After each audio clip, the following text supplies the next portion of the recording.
A missing woman, a dead boyfriend, and zero physical evidence, save for a terrifying photograph. Lead the agents on a hunt for a serial killer. Scully digs deep to find strength when she comes face to face with the man. Not happening. This is not happening. What are your thoughts on that, Scully? Have the local police been contacted by this woman's abductor? No demand for ransom? No, unfortunately, it's going on 3 days. Any additional leads? No hair and fiber evidence either. The rain washed it all away. The autopsy did come back on the dead boyfriend, though. It's a puncture wound through the left eardrum and into the brain, possibly from a long needle or awl. Well, I'm still not sure how you and I figure into this investigation. Did you see the photo? I assume that was taken by whoever it was who abducted her. It was taken by a 65-year-old druggist moments before she was abducted. That's a passport photo from a local drugstore. The druggist who took that photo is the last known person to have seen Mary LaFont. Only he claims that wasn't the photo he was taking. He says the photo he was taking was normal in every respect. He only came forward to the police when he heard the woman was missing. Well, whoever it was who took this photo was obviously privy to the woman's abduction. That is what you would think. Welcome back to the show, everybody. You are listening to This Is Not Happening, another X-Files podcast with me, Andrew, and as always, with my good friend, Mike. Mike, say hello to the folks. Hello, everyone. Welcome to the show. We are in a much better mood than last week. And we have now fully woken. Fully woken? Yeah, we this week had to do it early on a Sunday morning because I was messing with Mike's schedule. I see him drinking some more coffee. So we're going to give you some quality entertainment today. I venture. Yeah. You. The listeners are excited for this episode. I know I was. Mm. Yes, I do like this one. This is a Vince Gilligan written script, so it's a little bit of a cut above. I don't think it's his best work. I think it's really good. There are a few blind spots that I think need to be examined, but also directed by Rob Bowman. So, we got a good possibility going into it that it's going to be great because they're solid. But This is the 4th episode of the 4th season. I think it's October 96 it airs in. And I don't have how many people saw it, but I'm sure it was zillions. 19.1 million people watched this when it came out. It's amazing that number is so high after last week's episode. It's like if this is the track of the show. Yeah. Well, it just goes to speak to how popular the show was at the time. They were willing to give it a pass. Right. Because, boy, that last one. What did you make of the title? Because I know it comes up. It's obviously part of the script, but right. It's a strange one. It didn't really jog me simply because in this show, especially with titles, there are times where they will do foreign languages. True. And I think I just pegged it as like, what word am I looking at? And I tried to figure it out when I first saw it. So I was like, Yeah.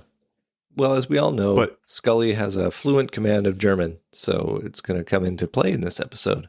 It's part of her character. Yeah. It is not parachuted in. So it comes up all the time. We can be thankful for that. Yeah. I like how they make use of it in this episode. It's good stuff. It's perfect usage. We were all waiting for it to come into a case. And what I really appreciate is that later on in the series, they kind of never talk about it again. Right. Yeah. That almost never happens in the show. It's nuanced, right? Yeah. Well, shall we begin talking about Unruhe? Are you ready? Okay. Yes. A rainy day in Traverse City, Michigan. We see the rain bucketing down outside of a drugstore, Kelso Drugs, which is advertising, among other things, passport photos while you wait. A yellow VW Bug with a badass muffler pulls up and squeaks to a halt. Inside, a man and a woman sit, with the woman getting ready in the car mirror to get her passport photo done. The woman, Mary LaFont, not spelled that way. Anyway, that's her name. How dare you? She wants to look nice for the photo, but her asshole boyfriend tells her we're on a schedule and lights up a cigarette. Ominously. I'm sorry. I'm sorry. You finish your entrance, and I will comment later. Ominously, he tells her to act natural as a police cruiser goes by, uneventfully. She leaves the car to get the picture and says he'll wait for her around back. So these two are up to no good. Inside, the elderly proprietor of the store incorrectly takes her passport photo. Customs doesn't want your photos to have a big smile, and tells her it'll be a few moments for the Polaroid to develop. As the rain begins to let up, a man in a yellow oilskin comes in and goes into the store past them. His hood is done up, so we don't see his face. Mary goes to pay for the photo, but as always, she's forgotten her wallet. She goes out. You know to the why? car Because again. she has no pockets. No, I'm just kidding. Yeah. Oh, I forgot my That's money. the real issue, ladies. Fight for those pockets. That's right. And I got to say, for a hardened criminal, I'm surprised she doesn't just say, "Oh, can I just come back in Pay 10 for that." minutes with my wallet?" Yeah. Yeah. Well, she goes out to the car to get the wallet. As she walks in the rain under her umbrella, we see the shadow of a figure walking close behind her. The figure bumps her roughly, and quickly we find she's been drugged in the impact.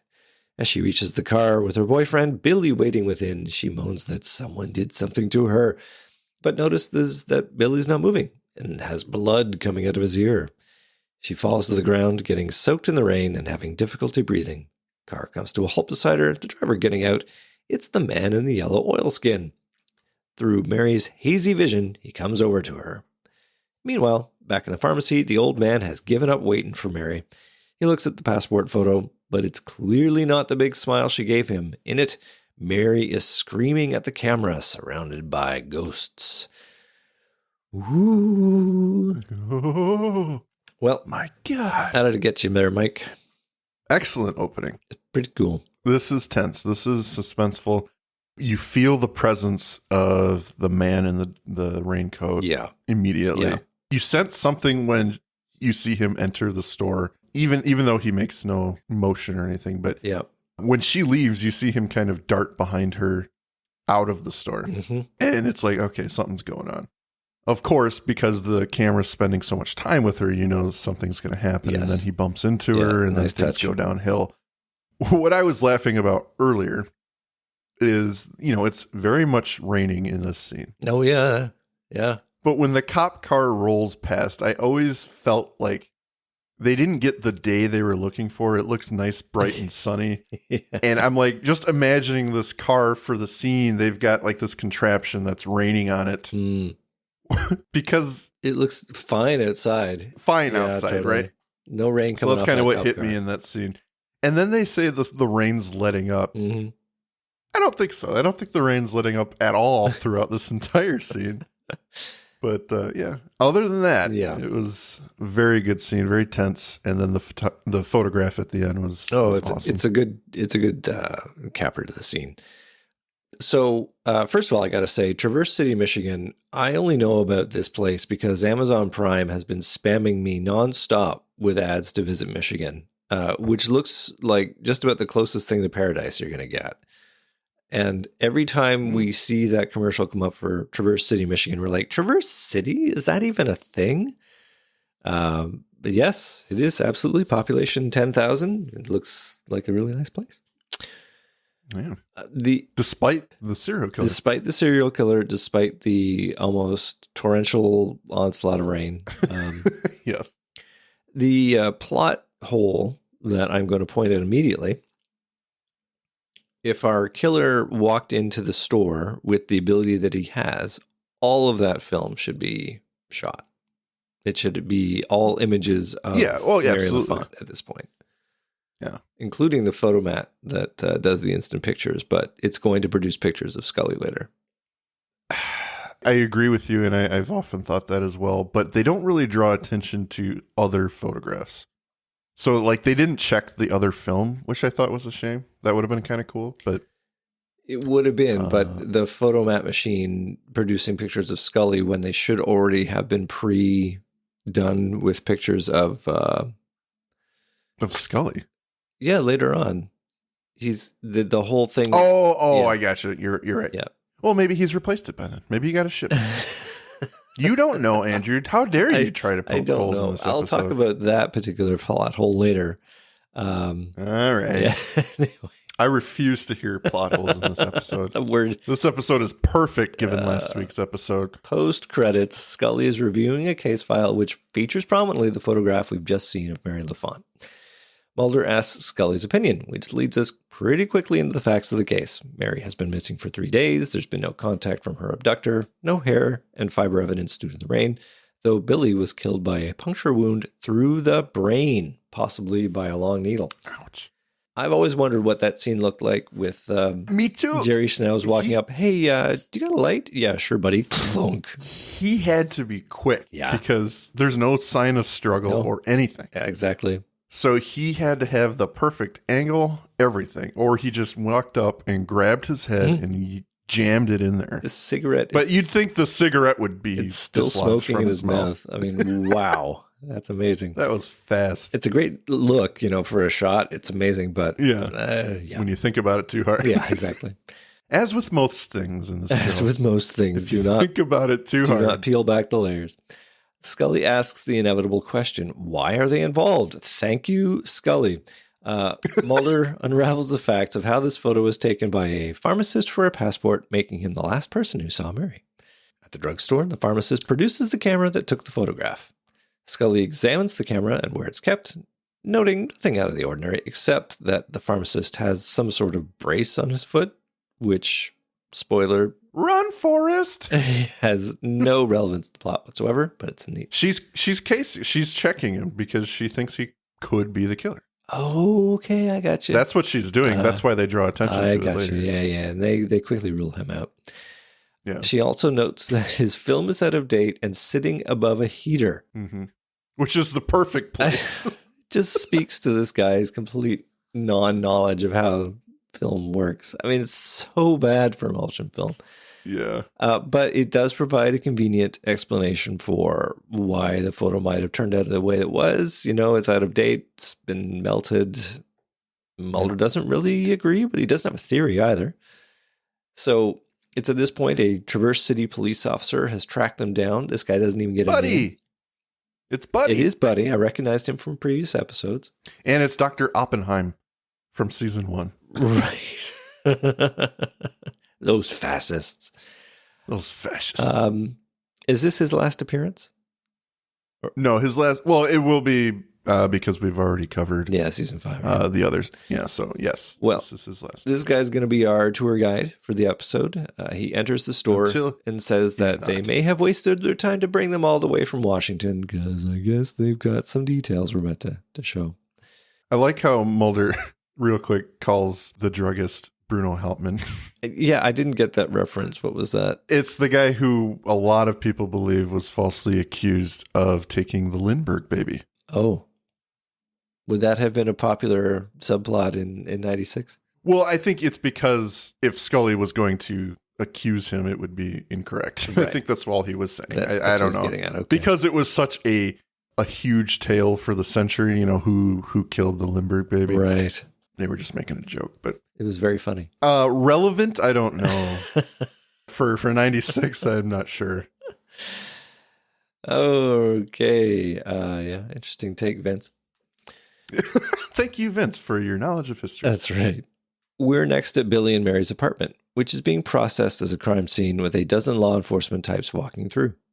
The investigation is being led by Postal Inspector Pewitt, who is looking into a mail theft. Mary LaFont was a sorter at a postal station. They've uncovered credit cards which never made it to their owners and have discovered them at Mary's apartment. Billy was signing them and using them fraudulently, as well as passing bad checks. That's a very 90s thing. Mm-hmm. The investigator can shed no light on their disappearance, and there's no evidence regarding Billy's death. Having seen several pictures of them as a couple, Mulder asks if they've seen a camera in the apartment.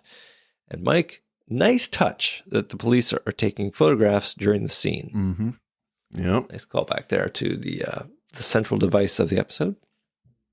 The agents go upstairs. Mulder continues to be cagey when Scully proposes that Mary LaFont doctored the photo at the drugstore. And it's not until he finds Mary's Polaroid camera that he drops the bombshell reason of why they're there investigating this crime. He explains the history of scotographs, psychic photography, where the thoughts of a person can be conveyed to images captured on unexposed film. He demonstrates taking 4 photographs of nothing, the back of his hand.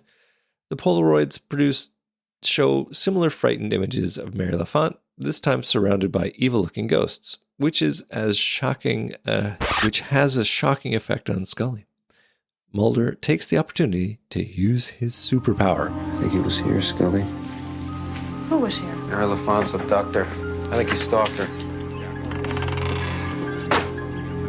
He could have come up right here. I think he came in here and he looked at her through the window, this close. Close enough to affect the film in that camera. Psychic photography. Mulder, I think that it's obvious that somebody doctored these images and planted them to be found here. Maybe as some kind of a smokescreen. Meant to conceal what? This isn't about mail fraud, Scully. That's just incidental. And what if someone had this ability? An image like this would be a peek into that person's mind. Into their darkest fantasies. The fantasy of a killer.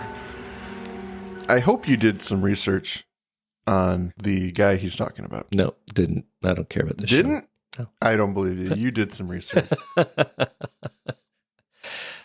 I know the story, but I'm hoping that you will regale us.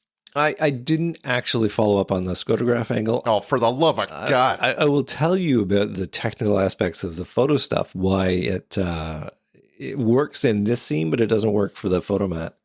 Okay. Fine. But if you know those aspects of the scotographs and you want to share with our audience, I'm sure they'd be... It was just a man who claimed he could do exactly what Mulder's saying. Just that he could manipulate the photos with his mind. Yeah. And of course, it was proven to be fake. Yeah. He had a contraption that would project these certain images and make them appear like he would tell the audience what he would be doing. And of course, It was all fake. the image would appear. But yeah, I mean, I didn't want to delve into it because basically Mulder explains it all. So it's like, what do I need to... Well, I just didn't know if you knew it was a real thing. So I knew it was a thing in the story. I mean, I knew that Vince didn't make it up. I just didn't... I got you. I'm surprised that Mulder didn't immediately go on to explain how it was a phony. You know, he's just like, what? Well, in the 90s, you can't investigate anything until you investigate a different case that remotely sounds like it's that. This is why we're here, folks. This is why we're it's here. X-File. Because it kind of sounds like this one dude who was proven fake. An uncomfortable Scully looks again at the Polaroids of Mary as we cut to the side of a road, cars passing. The camera tracks down until a woman crawls by, dressed in a matronly nightgown. In a dazed state, she walks beside the road, cars honking to avoid her. It's Mary LaFont, and we can see on her face it appears as if she's been crying tears of blood. Shortly, a police cruiser pulls up to her. She doesn't react and continues walking. It's a little bit of a spooky reveal, and interesting that it's not a murder case. It's just... I was going to ask you about that. Do you think she somehow escaped? I did. Because this should be a murder. Yeah, at this point, when I was watching, I did think... I thought he released her the first time I watched it. I'm like there has to be a reason. Because she doesn't seem capable of escaping, but maybe I'm wrong. I think that he does release them at the end. Yeah. It's the one... But he knows where what's her face is. Yeah, I think it's the one blank spot in the plot. Once because spoiler, the guy we haven't met yet, Gerald Schnauz, thinks he's saving these people from the ghosts that surround them, the howlers as he calls them. So he gives them a lobotomy and then he releases them, apparently. And that is never examined, right? He thinks he does the thing, but I would imagine after you have done this lobotomy and they go out as zombies, do you really think you've saved them? Oh, yeah. Well, they're safe. They're good. Be free. Well, he's obviously got some issues, Andrew. He's got some issues. So logic may not fit into his daily life. It's so true. Yeah, so when I first saw this episode, you thought she got away. I thought maybe she was... No, I thought she was being released. But ultimately, that's what I think. But I thought she got away. Yeah, I do think you might be right there. As I went on, I thought it was more of an escape thing. Yeah. Well, we cut to the hospital where Mary has been brought in, our agents walking along beside while the attending physician explains Mary's condition. She's non-responsive, a tox screen revealing traces of morphine and scopolamine, which Scully clocks to something called twilight sleep. It's a dental anesthetic. Old school dental anesthetic, I suppose. It wouldn't account for her condition, though, and Scully thinks she knows why, asking the hospital staff to give her a PET scan. I find it interesting, Mike, that between this episode and the previous episode, they both featured PET scans. Yeah. Which, not really a thing today, but anyway, they do it.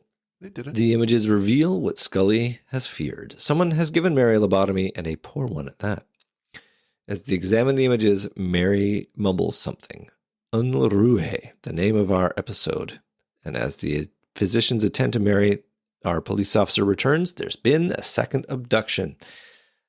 I gotta say, seeing Mary talk without seeing her face, just seeing her, Adam's apple bob up Her and down a throat. bit there.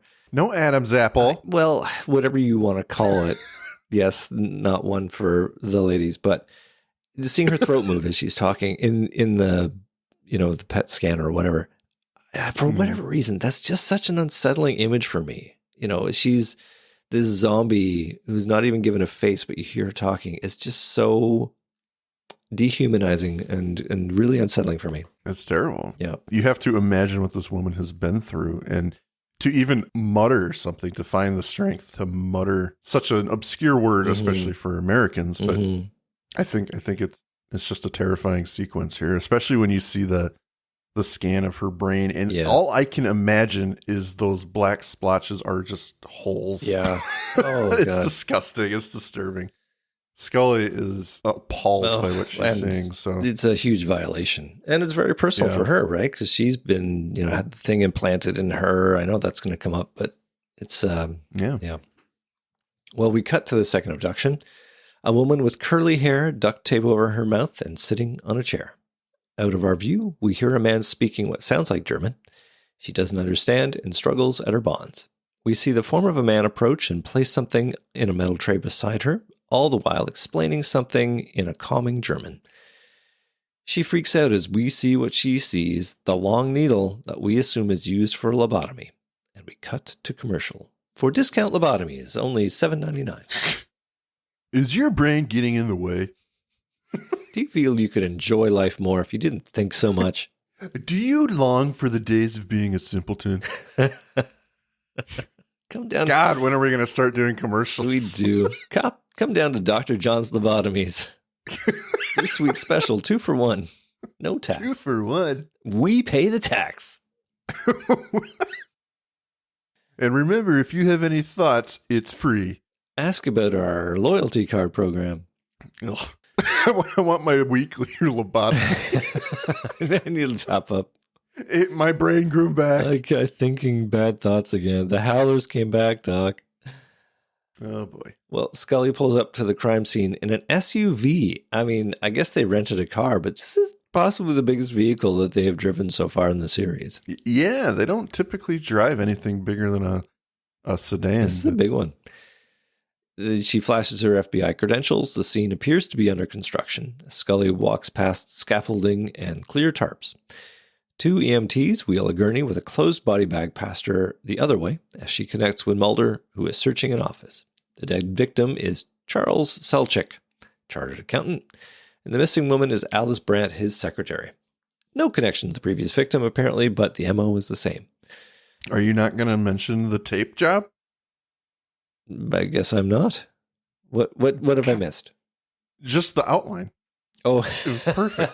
It was another. It goes into the file onto the of wall. Awesome, yeah, of awesome X-Files tape jobs. yeah. It's a very subtle humor there. At least they didn't, do small bits of tape around the brain. Small bits of brain matter. Yeah. Mulder has been thinking about the word Mary muttered, Unruhe, which means trouble or strife in German. Scully clarifies, unrest. She took German in college. I really wish, just because, the X-Files would poke fun at itself sometimes. I know this isn't the episode. Oh, yeah. But I wish when she says, I took it in college, he just glances at the camera for half a second and goes, oh, okay. Sure, this will come up again. Yeah. Scully's been looking at the crime scene photos from the first abduction on the premise that the abductor might have wanted to have been in them. But Mulder rules it out. His presence would have affected the photos. Oh, well done. Ooh. The police officer reports that there are no cameras or film here. It's an accountant's office. What are you talking about? The agents go back and forth about what they're doing here. Scully thinking that the only thing multivating motor. Multivating? Yep, that's a new word. It's multivating. Multivate. Scully thinking that the only thing motivating Mulder might be the psychic photography. Is that what we're looking for here, Mulder? More evidence of psychic photography? That may be the only evidence we get. I've got a Bureau forensics team coming up from Detroit. What's here for them to find? This guy is obviously very good at what he does. He's left behind no witnesses, no latent prints. The only thing he's left are those photos, which leads me to believe he doesn't even know he has that ability. We haven't found any new psychic photos here either. Scully, having seen something in the crime scene photographs, sees that these two scenes were both undergoing some sort of renovation, with the same signage for the chartered company Iskandarian Construction. That's your neighborhood Iskandarian construction worker. Yeah, a long line of drywalling. Long line of Iskandarians in this town. They are all over the place. In fact, I think they founded Traverse. I'm going to go out on a limb and suggest that might be Armenian. That's going to be where I peg my guess. Listeners can correct me. Mulder tells her to check it out. He's going back to Washington to have the photo lab of the FBI review the photograph. The only piece of actual evidence they have, as he pokes her deeply. That's what I see in that scene, at least. Pokes her deeply. Well, with the fact that she's got no evidence and he does, this is the only piece of actual evidence we've got, etc. Yeah, that's true. We have a typical creepy villain cutscene before Mulder makes it to Washington. Our villain produces the nightgown Alice is going to wear before her fateful lobotomy. Time is running out for Alice. I feel bad for Alice. She's getting the slowest lobotomy ever. First of all, the first time we see her, she's bathed in darkness. Light turns on. He puts the tool down. Yeah. He must have just left after that. Turn the light back off. Because this scene, the light's off. He comes back. Yeah. Turns the light on. Gives her the nightgown. And then leaves again. Talk about the lack of bedside manner, right? I mean, right. He thinks he's doing her a favor. And yet she's terrified. It's just, let me fix your duct tape. Okay. We're about to get into the scene I hate the most. In Washington, the FBI special photographic. Yeah, you can see it coming for you. Tailor-made. Yeah. I saw Andrew all over this. The FBI Special Photographic Unit reviews the photograph of Mary LaFont. What follows is the mother of all "can you clean that up" Photoshop moments, whereby the computer can extract impossible detail out of a blurry image. As it happens, in film photography, it is actually possible to get incredible resolution from scans of analog films, so if we're talking a very small detail, it would be possible for you to blow it up to a larger size to see it. But if something is blurry when it's photographed, you cannot, especially in 1990s, sharpen it. Restore detail that was not already there. So get ready, world. For the next 20 years, you're going to hear the constant refrain of, "Can you just zoom in on that and clean it up for me?" and get the next clue to the plot. And it basically started right here. Yeah, it focuses things that were out of focus if you want it to. Yep. If you try hard enough, you can get everything you need out of this photograph. Yeah, and this is like Photoshop 1.0. It's. I like how the first image of the photograph looks like Microsoft Paint. You can see all the pixels. Totally. This is very 90s technology. Even the scan, obviously, was not very good. Oh, horrible. Yeah. In our particular scene, Mulder is able to zoom in and see the face of an older man, leaning ominously in the side of the frame of the photo where Mary is frightened. And can I just say, Gerald Schnauz's dad must have been Richard Nixon. They must have been. That is the only person I can think of every time I see that photo. Very much so. We cut back to the police department, where Scully connects with some officers who have been researching the construction company. 18 employees who overlapped on both job sites. Mr. Iskandarian seems to be a fine, upstanding citizen and gives Scully a lead on the foreman who worked on the job of Mary's kidnapping site. Meanwhile, Mulder is following up on the image. Apparently, NCIC shows no match for the man in the photograph. And Mike, here we go again, part 2. A brief aside. NCIC probably means the National Crime Information Center, which did exist in the late 90s and still exists today. It's available to the FBI 24/7, 365 days a year for them in an effort to coordinate law enforcement activities. Images, however, were not then, and perhaps not even now, covered in this database. And even if they were, you'd need a team of people to compare them. Facial recognition certainly didn't become a plot MacGuffin until CSI jumped all over it in the late 2000s. So for Mulder to call up, after faxing the image over, try and get someone to find the image in a database, I don't think so, Vince. Well, it may have been science fiction there, but I think I don't know. Like, I'm okay with the idea that they're using facial recognition. I don't think, obviously, the method in which it's being done is correct because, a blurry photo isn't going to do that. But I'm okay with it being ahead of its time in that regard. It's believable, even for 96, that maybe there's a facial computer software that we are not aware of in the American public. Does that make sense? Sure. I believe the government has access to shit that we don't. Sure. I'm okay with the whole facial thing. I don't think, again, the blurry photo is going to do it. Yeah. But I think the solution would be not to have had that line because the revelation is showing the picture to Jerry. Yeah, that's true. Well, Mulder and the tech continue to pore over the image, flipping it, transforming it, brightening it, until he finds a shadow which looks like a very, very tall person. In Mulder's words, looming over the victim, passing judgment on her like a god. That's a leap. That's a leap. That is a leap. Remember, this is a good episode. This is a good episode. Whoever drew that shadow, however. Yeah.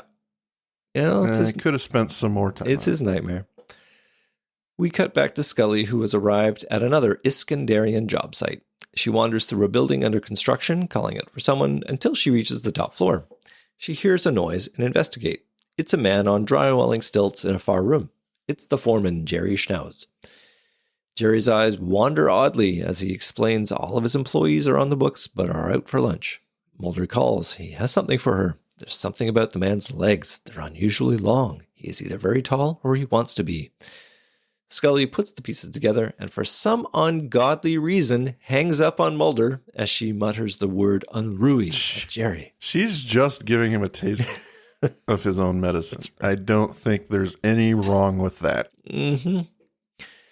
A moment's reaction on Jerry's face and she pulls her gun on him. He flees, crashing through the site with his super long legs and seemingly gets away. She chases, gun drawn. Jerry has crashed through to the ground floor. His drywalling legs have fallen off, and he continues to flee until she fires a warning shot. And he stops, hands up. She takes command of Jerry, ordering him to put his fingers behind his head, patting him down for weapons and finding something sharp in his pocket. The lobotomy needle. We fade to black. Ooh. You like this scene? I do. I think Mulder's connection is a little tenuous. Yeah.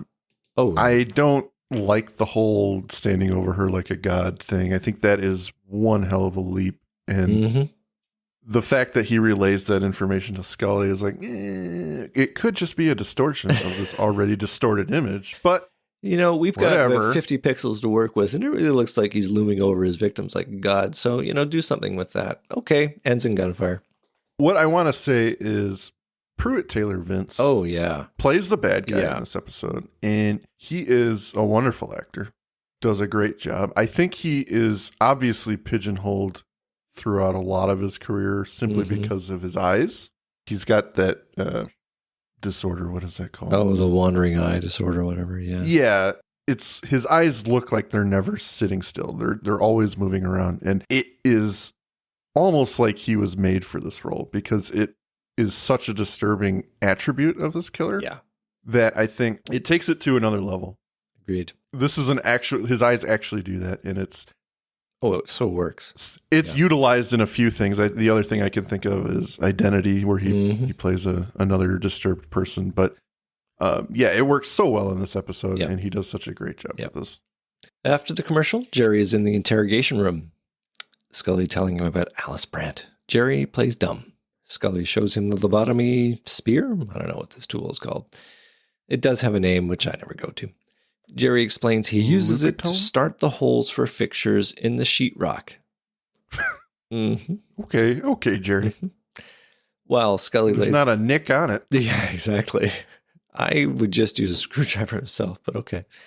While Scully lays out the case against him, he plays Dumb and Dumber. Mulder asks about the first time Jerry was arrested. Jerry beat his father half to death in the 80s. He was institutionalized and released in 1986. Jerry says he's now looking after his father, making amends, looking after him 24 hours a day. Well, not really, because you're there working, buddy. Oh, I guess his father died. He was doing... His father died, yeah. What? Dad passed away in January. Jerry also had a sister who committed suicide in 1980. Scully attempts to start the interrogation again for Alice Brandt, but Jerry looks soulful and tells Scully she looks troubled. Almost like that's going to come up. Mulder takes the reins and produces the photo of the man. It is indeed Jerry's father. That's it. We got the guy. In a shock, Jerry asks Mulder where he got the photo. Mulder tells Jerry that Jerry left it for him to find. Mulder produces the photo of Mary LaFont, asking him if that's what he sees. This approach is getting to Jerry. When Mulder asks where Alice Brandt is, Jerry says she's safe from howlers. She's all right now. Well, there you go. Case closed. Yeah, the end of the story. He saved her. Yep. And he ends up with a medal. He does. Really. They commend him, and yeah. It's job well done. It's a really interesting twist. Jerry complies with Mulder, and we cut to a line of police vehicles and our dynamic duo descending on an outdoor scene under a power line tower. They find Alice, lobotomized, in a nightgown. Scully is disgusted and walks away. Back at the truck, Mulder arrives, theorizing some more. Unruhe doesn't make any sense, but Scully's done. It's over in her mind. Mulder wants to understand. Scully just wants it to be over. And again, this is another case where the bad guy's caught halfway through, Mike. Yep. So you know it's not going to end well. It is not going to end well, unfortunately. Our police officer tour guide processes Jerry. Fingerprints, photographs, arrest record. Jerry notes the police officer's gun, easily accessible at his side. After the photographs are complete, the officer goes over to retrieve them from the printer, noting with some confusion that instead of a photo of Jerry, it's a photograph of himself, his brains uncomfortably blown out. Not clued in on the plot, Jerry takes the opportunity to steal the officer's gun and shoots the officer as we cut to black. And that's a terrifying moment. I love that it's quiet. Yeah. All you hear is breathing. Yeah. And there's a pause. The pause and then a gunshot. is so good. As he's like, am I gonna? Yes, I'm gonna. Yeah. It really sucks. It but does. Great scene. What do you make of Scully's detachment? Yeah. I get it. I just wanted to see how it hit you. She's done with the case. She looks pissed off and kind of bothered. Well, how do you think that hits? It's on brand. I don't think it comes from nowhere. I'm not entirely sure where it's coming from, other than the More incredibly women, violent and invasive nature of it. Like it's medical science that's been perverted. So that's what I was taking. You know, this cure which has been weaponized and that maybe has gotten to her ever since she saw the PET scans of the bad lobotomy on Mary LaFont. Mm-hmm. So I think that's what she was disgusted by. I know that people have extended this to sort of foreshadow that she's going to have a problem with a thing in her head. She's going to get cancer. I don't see it here because I don't think they thought that far ahead. But what did you think, Mike? I never put that together. Okay. I never thought that it was foreshadowing anything. Yeah. I think it's just she's another beautiful woman who obviously Schnauz targets. Yeah. And yeah. Oh, interesting. He doesn't target men at all. He doesn't go through the trouble of victimizing men in this way. So I never pieced that together. I think that's hokey crap. Sorry, fans. No. We return with Mulder reviewing the photo of the officer. Mulder confirms Jerry wasn't trying to save anyone, and Scully reveals there's been a report of a robbery at the pharmacy where Mary LaFont got her passport photo taken. The duo leave, and at the pharmacy, Mulder finds that Jerry's taken the passport camera and all the film in the store. Mulder slides $1 into the instant photo machine, knowing that the images of Jerry's thoughts will be produced. Scully reveals that Jerry took a horde of more tranquilizing drugs, and she worries that Jerry's already picked out his next victim. They decide to go back to the building. Oh, he has. Yeah. They decide to go back to the building Jerry was working on. Mulder wants to pick up these prints, so he has Scully go to bring the car around. Just subtly, can you just go pick up the car? Can we just split up for just a brief second, No harm. My issue with the photomat and doing what he did in order to get the film out of it, like the prints out of it, there's clearly a flash going off as those pictures are being taken. If there's nothing in the photo booth to resolve, it's going to be completely white. It's not going to be the pictures that he wants. Yeah. So technical problem there, I think. Oh my God, this episode. Okay. All right, Andrew. We're going to circle in for a landing. It's coming. Outside, Scully places a call on her cellular telling the police officers to send units to the building. As she reaches the truck, the camera tracks down to her feet, and sneaky Jerry is there, using a syringe to inject her with twilight sleep. She manages to get her gun out before she passes out, and Jerry throws her into the back seat of the truck. Meanwhile, inside the pharmacy, the photos are produced, and Mulder sees a startling image, Scully surrounded by howlers. He charges outside, only to see the truck tearing off at high speed. Even Fleet Feet Mulder can't catch up to a speeding truck, which disappears as we head into commercial. That sucks, man. Yeah. I do appreciate this. A lot of people disregard it as, Scully's taken again. Yeah. I think this one's actually really good. I like the reveal that Scully is in the photo. Yep. I like that he tags it immediately and rushes out there. And then we get that short chase scene. Yeah. It's gotta feel awful, like to be in that situation. Something terrible is about to happen, but there's nothing you can do, and then you lose the vehicle, and you're on foot, which means you have to run all the way back and lose even more time. True enough, yeah. And we really see it with Mulder, and in the next couple of scenes, he's really concerned. I buy that he's in that moment. Oh yeah.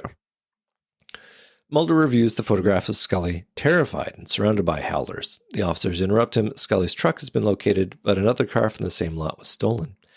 Mulder assumes Jerry is going to switch cars several times. He notes on the photograph that there are 6 fingers threatening Scully. Mulder asks about Jerry's acquaintances, properties, but there's nothing. The only thing in his wallet is his father's obituary, which reveals that Schnauz Sr. was a dentist. We cut to a dark exterior of an office, a flashlight revealing the name Dr. Gerald T. Schnauz, dentist. Mulder and the officers break in, flashlighting around with guns drawn. But it's old, decrepit, empty. Mulder notes that there are fresh tracks and that the dentist's chair has been taken. Turns out Jerry just wants to be a dentist. He just wants to start his own practice. Wants to get out of this lobotomy business and get into root canals. Yeah. Okay. I know we're not there yet. Well, then hold your horses and let's get there. All right. Fine. You just raise your hand when you want to speak. We cut to Scully grogging in the dentist's chair. A light illuminates her from above. As she regains consciousness, she sees her hands and feet are bound. She sees the lobotomy needle on a tray and Jerry in the darkened corner. She tells him to let her go, that it's all over. Jerry speaks in German, telling her that everything is all right, and he's about to tape her mouth. She responds in German that she has no arrest. She doesn't need to be saved. And this seems to get to Jerry, who stops. Du wirst deine Unruhe bald vergessen. Aufhören! Ich habe keine Unruhe. Ich habe keine Unruhe. Ich brauche nicht gerettet zu werden. Yes, you do. Everybody does, but especially you. Why? Why me, Jerry? Do I remind you of your sister? Why did your sister kill herself, Jerry? What did your father do to her? He didn't do anything. It was the howlers. Okay, then let's talk about the howlers.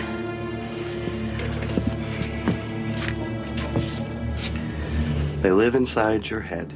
They make you do things and say things that you don't mean. And all your good thoughts can't wish them away. You need help. You've got them right there. Don't you feel them? I don't have them, Jerry. See? They made you say that just now because they know I'm going to kill them. What if you're wrong, Jerry? What if there are no such things as howlers? What if you made them up inside your head to explain the things your sister said your father did? Great. Now they got you talking like Sigmund Freud. I am on to you! I know your tricks! Besides, I've seen them in that picture that your partner showed me. Pictures don't lie. You just like hearing Gillian speak in another voice. No, this scene is awesome. Yeah. When he starts yelling, you can hear how claustrophobic that room is because his voice is booming. And I just love this scene. It gets the chills every time. It is the highlight of the scene. This is the moment they created and worked back from, I think, because it's when he says "I am on to you," it's terrifying. So, I have some family members or a family member who has a mental illness, and when you get into that cycle, I mean, he's in a better place right now, but when you get into that cycle of trying to convey rationality to somebody who will not hear it, that is a very scary place, because it's like, I cannot help you and I want to, and that's what we see here.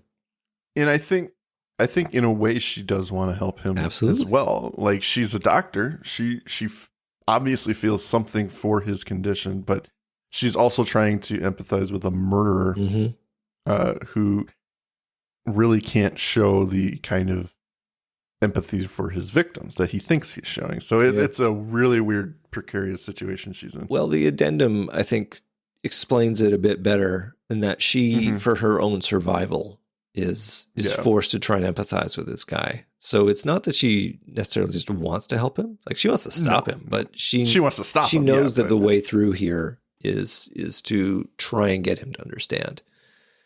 So hell of a scene. Jerry sighs. He goes to get the camera and take a photo of Scully to prove to her that she's got the howlers. Scully struggles to get the lobotomy tool, but can't get to it before he returns. In a moment of reflection, though, Jerry decides to turn the camera on himself, taking a photo. Which, to his credit, if he was just this two-dimensional villain character, he would just take a picture of her, say, "See, howlers." But this moment of him, the doubtful moment he's got, I like that third dimension. I think it's very cool for that character. Mulder continues to search with the officers, wondering aloud why there are 6 fingers. The officers report there's no sign of Jerry. Mulder returns to the photograph. There are 5 headstones, and his dad's makes 6. They head to the cemetery, spreading out. Mulder spots a break in the hedge.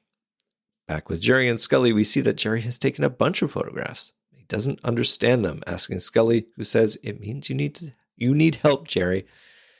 But he decides what it means is that he doesn't have much time left.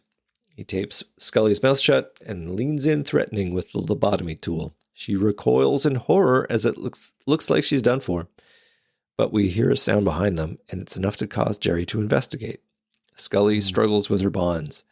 Jerry's eye moves to a peephole, and we see a curious Mulder on the other side of a door. He's outside a camper van. Looking in the passenger window, he sees the keys to the van. The tchotchke on the key ring is a comically large tooth. That's it. He knows. This is Dr. Schnauz's dental van or something. Yes. He screams for Scully. Scully is able to free her hand and take the tape off her mouth, screaming for Mulder. Jerry rushes back to conduct his quickie lobotomy as Mulder batters down the door and shoots Jerry in the nick of time. Officers arrive. Scully leaves the camper van shocked and battered. Mulder picks up the scattered passport photos. It's Jerry, dead on the ground. So I interrupted you before. You said you wanted to say something, and I now grant you your opportunity. I get it. I don't get it. I get what they're trying to say. Yeah. I don't buy it. I don't understand how Mulder gets headstones, 6 fingers, why that has any relevance. Well, I don't see it. It's the flimsiest of leaps in this episode. We've had some, but they needed to come up with something better. They did. It's the weirdest thing. It's like, okay, the thing has 6 fingers. Why he would even really pay attention to it? If you're going to pay attention to that, why not pay attention to the howlers' faces and what do those mean? What does everything in that photograph mean? nothing about the photographs really it makes doesn't any work. logical sense. Yeah. So why you would fixate on 6 fingers pulling Scully down? It's flimsy at best. Yeah. My problem with this scene is Jerry prognosticating his own death. Yeah, that too. It's Yep. it's a diversion from his usual powers. Like, it should be Mhm. the Howlers surround Jerry. That's what it should be. Right. But it's At best. yeah. Because he doesn't think he's disturbed. So what would that photograph look like? Would he think he's just a normal guy? Would it look like a normal picture? Or even if it's just solid black photographs, that would be kind of cool. Yeah. Here's my problem with his ability is it's not necessarily prognosticating anything. Mm. What it's supposed to be doing, at least for the first couple victims, is show that they're tormented. Yes. So when he takes a picture of Buddy, I'm going to keep calling him Buddy, and he's got a bullet hole in his head. Yeah. Okay, that's different. Well, but that's what he sees. That's the I guess. scotography or whatever. He's forecasting that is what he wants. So the idea of him seeing his dead body in the ground, that's not okay. what he wants. That's more believable. Yeah.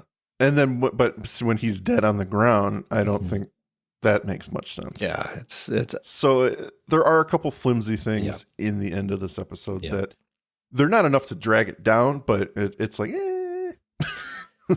it's like a cool twist, but it doesn't make sense. Yeah. Well, we end with a report being written by Scully. Jerry kept a diary, an open letter to his father, with a list of the names of the women he desired to save. Scully's name was on the list. Scully wraps up the episode with a Nietzschean-style passage on the nature of trying to understand monsters in order to pursue them, to venture into their minds, but perhaps the monsters can venture back into yours. And Mike, I think anytime they have to add an addendum, it's because they didn't do it right in the episode, and they need to sort of try and explain it for the viewer. Like, if you were lost a little bit, we're going to try and just parse out some detail, which makes you feel like you didn't just waste your time. Even if they didn't have this on there, I wouldn't feel like my time was wasted. I don't think that it was so loosely tied together that it didn't make much sense. I think it makes sense. I do too. I don't think the addendum is necessary, but I do think it helps the episode. I think it's what I meant was it helps Scully come to terms with what's happening. I feel like for some reason she was much more emotional in this episode. She was bothered by what was happening to these women. Mm-hmm. Obviously the perversion of science. So it was talk about that. It was, I feel like you could have faded to black after we see the pictures of Jerry on the ground. A zoom in on that picture, and then we fade to black. Chris Carter, executive producer, and we're done. This addendum, and it happened in Teleco as well. It's like you're doing this because you got some minutes to fill, and you need it. You want a format where they return to normal and they're typing up their notes, I suppose, but just not necessary. It's wanking. No, I agree with you. It's not necessary. Well, Mike, tell me your final thoughts on Unruhe. Excellent episode. Perfect casting with Pruitt, Taylor, Vince. I think the tension in this episode is spot on. There are moments of typical Mulder levity, but at the same time, the episode never really devolves into a joke fest. It's not a gag fest. Yeah, I like it. Yeah. It's got extremely suspenseful moments. You feel for the victims, you feel for Scully, and you feel at least a little bit for Schnauz. Mm-hmm. Yeah. It's one of those situations where you're like, oh man, I feel bad for this guy. He's obviously disturbed. He can't really help what he's doing. Not an excuse, but it's one of those situations where you feel like you've known people in similar situations, at least me and you for that matter. Yeah. And it's sad and it's upsetting, and I think it makes it all the more terrifying because this guy pretty much can't be reasoned with. And despite their best efforts, it ends with his death. So just a great episode. It's not without its flaws, but fantastic. I think a better ending for this episode is Jerry gives himself a lobotomy. No, seriously. Like this trope of Mulder has to smash down the door and save the day. Been there, How done would that. that work? It would be super dark, but you could do the bait and switch of, it looks like he's going to do it to Scully, and you don't know what's happening on the inside. You don't see the action on the inside. And then when Mulder finally gets there, you just see a shocked Scully looking at Pruitt, Taylor Vince, Jerry Schnauz on the ground, having just lobotomized himself. Yeah. And that follows on he sees the picture of himself with the Howlers. Like that, to me, is the poignant completion of that plot. That would be kind of cool. That would be very cool. That's not what Fox does, though. No. Mike, I'm not a huge fan of this episode. And by rights, I really should be, as it's similar to other episodes that actually work very well within the show. It's this intense police procedural with a unique parapsychological element, and it's well done. But it falls flat for me when we delve into the zoom in and clean it up territory and other well-worn tropes. Scully is once again the damsel in distress, and while she has some great material to work with in her conversation with Jerry Schnauz, once again, it's Mulder to the rescue. Really, it's Pruitt Taylor Vince who is the star of the show, a compelling performance, and the creepy eye is creepy. I guess one thing I can say I liked about it is that Vince didn't write in a way that means Jerry could come back in a sequel. Yeah. Well, he does come back. Spoiler alert. No. Here's my concern for you, Andrew. Okay. I love you. You know that. Oh, yeah. We have a good time together. Really? I worry that you let some technical things bog episodes down. Oh, absolutely. But I feel bad like you're sucking the enjoyment for you out of it. I do get analytical. I would say an episode works until you see enough things that take you out of it. And that's fair. I think this is just for me, like, especially like the photography element, this is something that I'm going to be hyper picky about. So this was not the episode where I can just suspend my disbelief and be carried away. Yeah. So I will give you a pass. Yeah. Other episodes, I will, like Die Hand die Verletzt. There are things I do not like about that episode, Obviously. and yet it is one of my favorites. So, Absolutely. Yeah. Don't you worry about me, pal. I'll be fine. As long as you're enjoying yourself, that's all that matters. I was concerned. I know. So let's go to some listener comments. We have a couple here. You have one, yes. All right. Aaron Haycraft says, Unruhe is any episode that creeps me out, mainly because the idea of a lobotomy is terrifying to me. Mm. Despite Mulder's complete leaps of logic at the end, thank you very much, I feel everything holds together well enough in an X-Files way for us to understand the spookiness, but never have it explained. Pruitt Taylor Vince is always great as an actor that plays unhinged characters, and I actually like how the episode addresses Scully as troubled and most likely having these kidnapping triggering her from her own abduction. Yeah, could be. Still wish she hadn't been put in danger at the end again. Also, the photographs remind me of the cover from Stone Temple Pilots' first album, and Scully gets to hang up on Mulder without explaining herself this time. I do not skip this episode. Yeah. First of all, great comment. I agree with just about everything there. And when he mentioned the Stone Temple Pilots first out, that's hilarious because on the other podcast, I think I made a comment that said this looks like a 90s alternative rock band, the album cover. So that is spot on. Great comment. Yeah, well, I mean, essentially the comments here are a conversation between Aaron and Liza M. Where she calls him out saying, yeah, it's Core. That's the Stone Temple Pilots album. Played the CD copy to death back in the 90s, and I totally agree about how scary Pruitt's character is. She goes on to say that, for me, Unruhe is one of the scariest episodes of the show's whole run. It's barely an X-File. You could remove the supernatural photos aspect and just have Mulder lending his profiling skills. But what the killer does to his victims is just so disturbing. I guess Scully is used to being kidnapped by now, because this would have left anyone else traumatized for life. Yes, absolutely. Yes. And I had thought about that too, what this episode would look like if you removed the psychic photography aspect. I think it would be a very different episode, obviously, but I think it would. It's a Millennium episode. It is a Millennium episode, and it'd be super scary. The lobotomy killer. Yeah.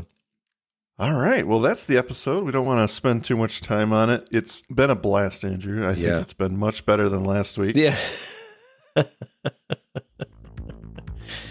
It is a significantly better episode than Teleco. That is for sure. Well, Mike, I will give you the final word for our episode today. Well, thank you very much, ladies and gentlemen, for listening. We appreciate that, and we appreciate your comments. We will see you next week for Andrew's favorite Season 4 episode, the field where I died. Join us. Thank you for listening to today's episode. If you liked what you heard, please rate and review on your podcast app of choice. Andrew and I would be eternally grateful to you fine people for helping us expand and get the word out. Also, we've got a killer group on Facebook. Feel free to join in on the discussion at facebook.com/groups/thisisnothappeningpod and become an official member of the syndicate. We do polls and we have questions for every episode to give you guys the opportunity to chime in and possibly let your voice be heard on our recordings. And please join us on our new Twitter at tinhxfilespod, no dash, to stay up to date on everything, moment to moment. Thank you, and remember, don't stop swimming.